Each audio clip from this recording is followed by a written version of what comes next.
My name is Vera Cole and I am 32 years old. I wrote 6 best-selling novels. I have a drawer in my apartment that contains 5 years of payment records, manuscript drafts, editorial notes written in my handwriting, and character outlines that I created at my kitchen table at 2 in the morning while the rest of the world slept. I have emails. I have tracked changes documents with my name in the metadata. I have a folder of briefs sent to me by a woman named Sylvia in which she described, in her own words, exactly what she wanted each chapter to feel like, what emotional note to land on, what the protagonist needed to discover by page 40. And I have my responses, detailed, specific, the responses of a person who understood those books at a molecular level because she had built them from the ground up. What I did not have, for 5 years, was my name on anything a reader could see. Sylvia is the author of the Meridian Quartet, 4 literary novels that together spent a combined 67 weeks on the New York Times bestseller list, were translated into 22 languages, won 2 major literary awards, and last year were optioned by a streaming platform for a reported 8-figure deal. Her 5th and 6th books, standalone novels that her publisher described as evidence of her extraordinary range as a storyteller, performed similarly. She is profiled regularly in publications that describe her writing process as meticulous, her prose style as singular, and her emotional intelligence as the kind that cannot be taught. I wrote all 6 books. Every sentence. Every chapter. Every piece of dialogue that critics praised for its naturalism, every structural decision that reviewers called bold. Every image that readers highlighted and posted to social media with captions about how this author understood the human condition in ways nobody else could. I wrote all of it. From a studio apartment in Portland, Oregon, on a laptop that I replaced twice in 5 years because I used it until it died.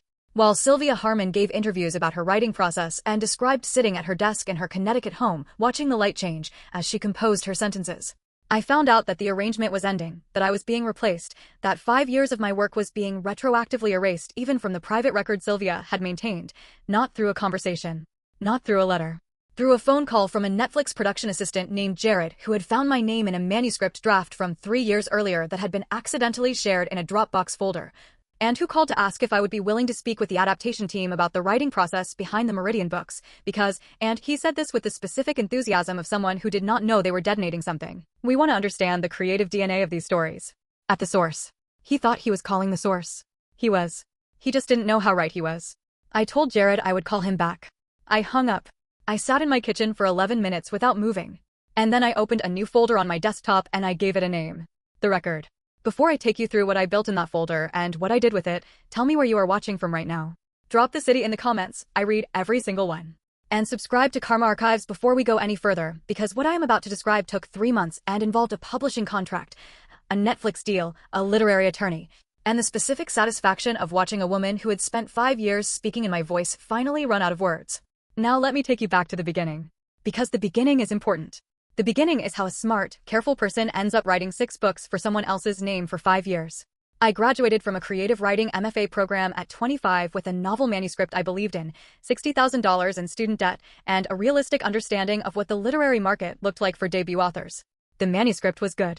It was more than good, honestly. 2 faculty members had called it exceptional, which in MFA culture means they thought it might actually sell. I queried agents for 8 months. I received 41 rejections and 3 requests for full manuscripts, all of which were ultimately passed on. The feedback was consistent, the writing was strong, but the commercial hook was unclear. The market for this kind of literary fiction was difficult. Come back to us with the next project. I came back to them with 3 more projects over the following 2 years. Same result. The writing was praised. The sales potential was questioned. The rejections were kind and useless. I was 27, living on a combination of adjunct teaching income and freelance editing work, when I was introduced to Sylvia through a mutual contact at a literary agency. Sylvia was 44 at the time, a former editor at a major publishing house who had built significant relationships in the industry over a 20-year career. She had always wanted to write, she told me at our first coffee meeting. She had the ideas, the industry knowledge, the contacts, the platform. What she lacked, she said with a directness I found refreshing, was the ability to execute at the sentence level in the way she envisioned. She wanted a collaborator. She was specific about what that meant. She would provide the concepts, the emotional framework, the character sketches, the thematic architecture. I would write. The books would be published under her name because she had the platform to sell them and I did not. I would be paid a flat fee per book. She named a number that was significantly more than I had made in either of the previous 2 years, plus a percentage of royalties routed through a private arrangement that would not appear in any publishing contract. She said the ghostwriting arrangement would be confidential, which was standard in the industry, and that once I had built a body of work and a reputation through other channels, she would be happy to publicly acknowledge our collaboration. I asked her to put that last part in writing. She said she preferred to keep our arrangement informal to protect both of us from industry complications. She said it with the warmth and reasonableness of someone who had been navigating publishing politics for 2 decades and understood things I didn't yet. She said trust was the foundation of a creative partnership like this. She said she had chosen me specifically because she believed in my talent and wanted to invest in my future. I accepted. I want to be honest about why I accepted, because I have asked myself that question many times in the years since. The answer is not that I was naive, though I was younger and less experienced than I understood myself to be. The answer is that I needed the money, I needed the work, I believed in my ability to write the books she was describing, and I genuinely, in that coffee shop at 27, believed that she meant what she said about acknowledging the collaboration when the time was right. She seemed like someone who kept her word.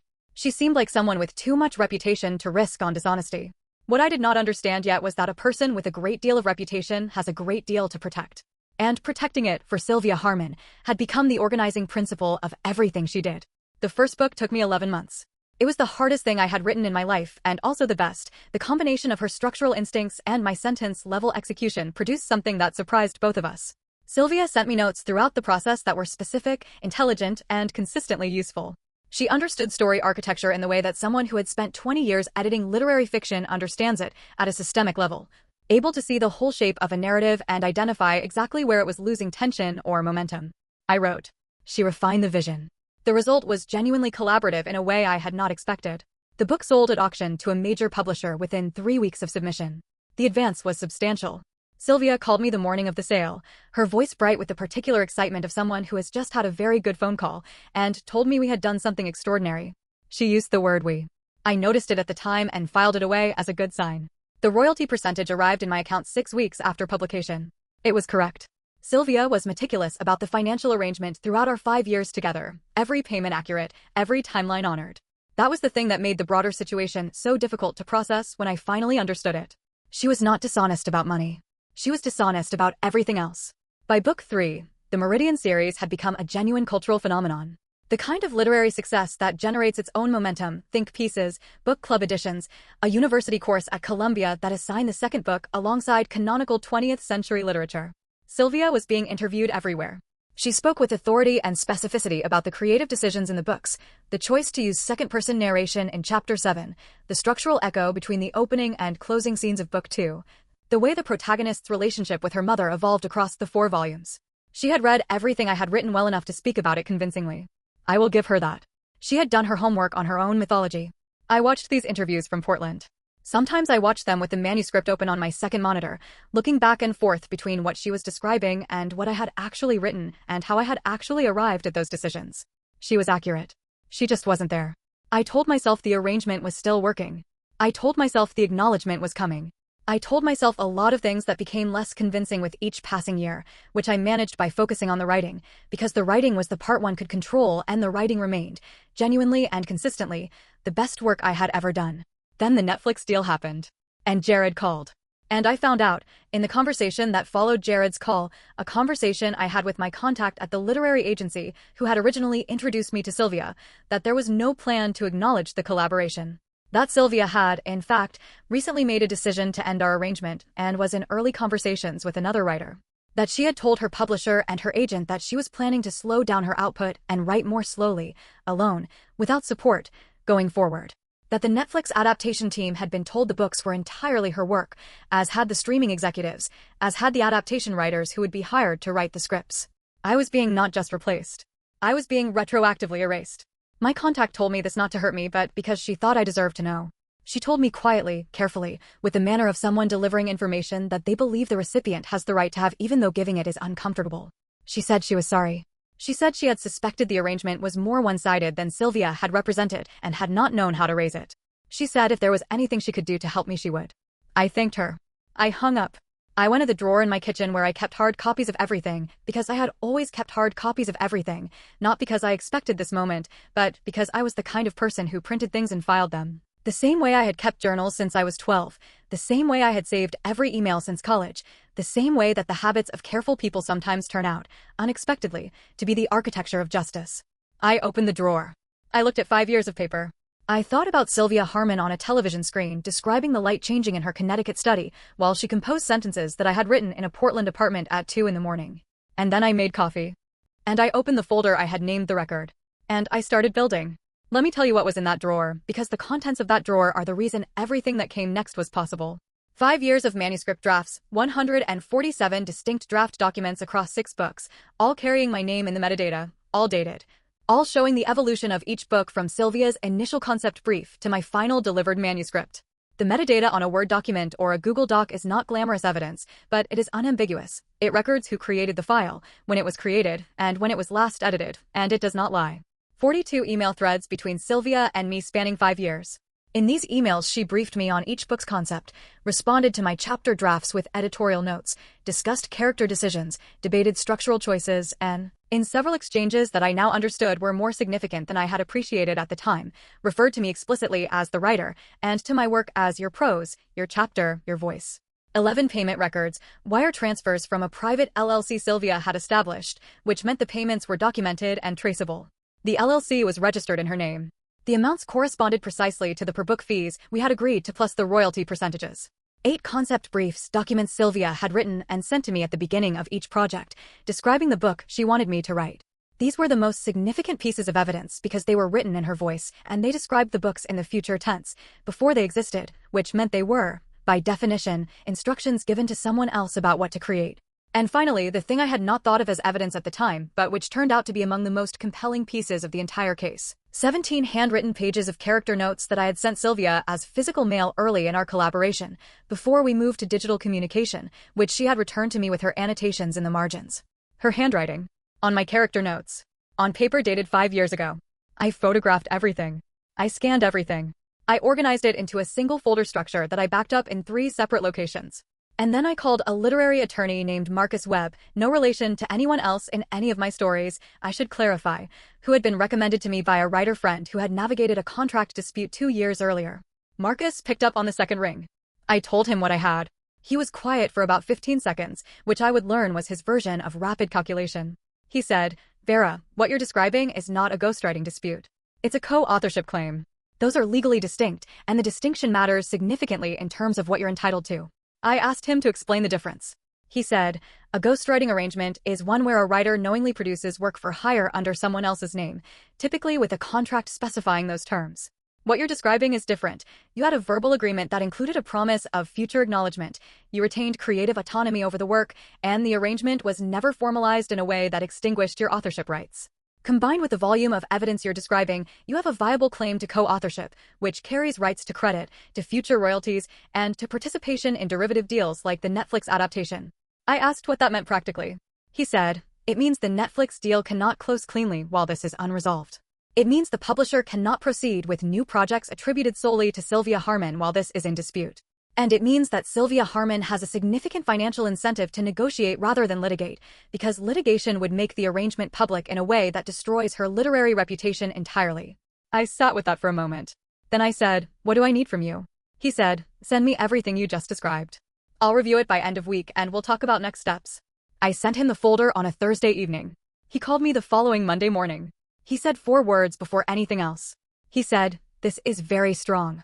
I want to stop here because there is a part of this story that I have not told anyone in full, and it is the part that happened in the 2 weeks between sending Marcus the folder and the moment the demand letter went out. 2 weeks during which I continued to exist in the world normally. I went to my coffee shop. I worked on a personal essay I had been writing for months. I called my mother on Sunday the way I always did, while carrying the knowledge of what was about to happen. During those 2 weeks, Sylvia sent me 3 messages. They were warm and professional, the way all her messages were. One was about a minor royalty accounting question. One was to share a review of Book 5 that she described as particularly lovely. One was a brief check-in, "How are you? Hope you're well, thinking about you." I responded to all 3. Professionally. Briefly. With the specific neutrality of a person who has made a decision and is waiting for the right moment to act on it. If you are watching this and you have ever had to maintain a professional surface over something that was collapsing underneath, you know what those 2 weeks felt like. Drop a comment and tell me. Have you ever had to smile at someone while knowing exactly what was coming? I read every single one. Hit subscribe to Karma Archives if this story is landing somewhere real for you, because we're about to get to the part where the demand letter arrives, and that part is the reason this story exists. Now back to the Monday morning Marcus called back. The demand letter went to Sylvia's attorney on a Wednesday. It outlined the co-authorship claim, the evidence supporting it, and the specific remedies being sought. Formal co-author credit on all 6 books effective immediately. A revised royalty arrangement reflecting co-authorship from the date of first publication, co-authorship credit and participation in the Netflix adaptation deal, and a public statement from Sylvia's publisher acknowledging the collaborative nature of the work. Marcus also sent a separate letter to the Netflix production company, notifying them of the dispute and the pending co-authorship claim. This was, he explained to me, not aggressive, it was legally necessary. Any party entering into a significant creative rights deal has a right to know about active disputes that affect the ownership of those rights. The production company's legal team would be obligated to pause the deal until the dispute was resolved. The deal paused. I know this because Marcus told me, and because 3 days after the letters went out, I received a phone call from Jared, the same production assistant who had started all of this, who said, with the specific confused professionalism of someone who had been briefed by legal and told exactly how much he could say, that the adaptation timeline was under review, and that they would be in touch. Sylvia called me the day after the letters went out. I did not answer. She left a voicemail. The voicemail was 6 minutes long. I listened to it twice. I will not reproduce it here in full because some of what she said was personal in a way that belongs to me, but I will tell you the shape of it. It moved through 3 phases. The first phase was hurt. How could I do this? What had happened to our relationship? She had always supported me, and this felt like a betrayal. The second phase was justification. She had built the platform. She had the relationships. She had taken the risk of bringing me in when I was unknown. The arrangement had benefited me financially and professionally. The third phase was an offer. She wanted to talk. She believed we could resolve this without lawyers. She was willing to discuss more formal acknowledgement of my contribution going forward. I sent the voicemail to Marcus. He sent it to her attorney as additional documentation. Then I went back to my desk and continued working on my personal essay. The negotiation lasted 6 weeks. I was not directly involved in most of it. Marcus handled the back and forth with Sylvia's attorney, and I was briefed at each significant development. What I can tell you is that the arc of it moved in exactly the direction Marcus had projected. Sylvia's initial position through her attorney was that the arrangement had been a standard ghostwriting engagement and that I had no co-authorship claim. Marcus sent the evidence package, all 147 manuscript drafts, the emails, the payment records, the concept briefs, the annotated character notes in Sylvia's handwriting. Sylvia's attorney went quiet for 4 days. When they came back, the position had shifted.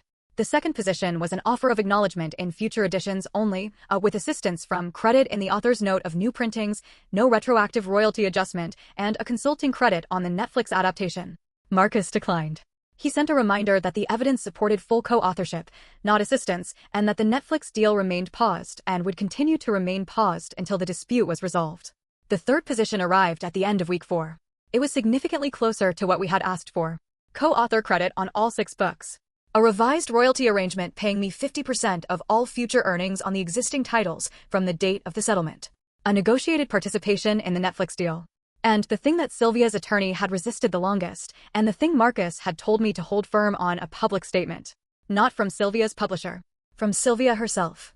A statement acknowledging, in her own words, that the 6 books published under her name had been written in collaboration with me, that the collaboration had been the foundation of the work's success, and that she was proud to formally recognize my contribution.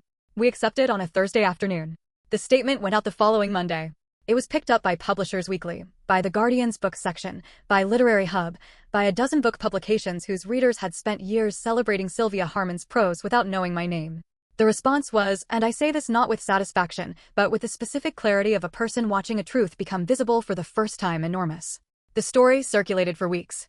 The conversation about ghostwriting and literary publishing, about the invisibility of writers who work behind celebrated names, about what authorship actually means, that conversation became loud in a way it had not been before.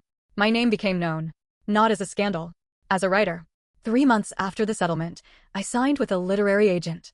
Not through any connection to Sylvia, through a query I sent independently, with a sample of my personal essay writing and a brief description of my background. The agent had read the Publishers Weekly article. She knew who I was. She knew what I could do. She asked to see a book proposal within 48 hours of my first email to her. The proposal I sent her was for a novel I had been writing privately, for myself, for 2 years. A novel that had nothing to do with Sylvia Harmon or any world she had built or any concept she had briefed me on. A novel that was entirely mine, the idea, the characters, the sentences, the decisions, the late nights, the specific pleasure of building something from nothing that belonged completely to you. It sold at auction 4 months later. The advance was the largest I had ever received for my own work. The publisher's announcement described me as a major new literary voice. My name was on the deal memo. My name was on the publishing contract. My name will be on the cover. I will be 33 years old when that book comes out. I have been writing seriously since I was 19. 14 years of work, 5 of them under someone else's name, all of them building toward a sentence I had not known I was working toward until I sat in my kitchen on a Tuesday afternoon and a production assistant called looking for the source. He found it. Just not the way either of us expected. Before I go, I want to say something to anyone watching this who is working behind a name that is not their own. In publishing, in design, in code, in any creative field where the work travels further than the person who made it. Your name matters. Not as ego, as record. As evidence. As the thing that connects you to what you made when the connection is eventually needed. Keep your drafts. Keep your emails. Keep your briefs and your tracked changes and your metadata and your handwritten notes. Not because you expect to need them. Because having them means that when the moment comes, and for some of you it will come, you will not have to prove that you built something. You will simply have to open the drawer. The drawer is the whole story. Everything else is just the moment you finally open it. Leave a comment and tell me, have you ever done work that someone else got credit for and stayed quiet because you didn't know what else to do? What would you have done differently if you had known what you know now? I want to hear every version of this story. Because they all deserve to be heard. Subscribe to Karma Archives. Every week there is another one. Another person who built something in the dark and found the way to make it visible. Another name that ended up where it belonged. Your work has your name on it. Even when it doesn't yet. We will be here every week until it does. Subscribe. I'll see you next time.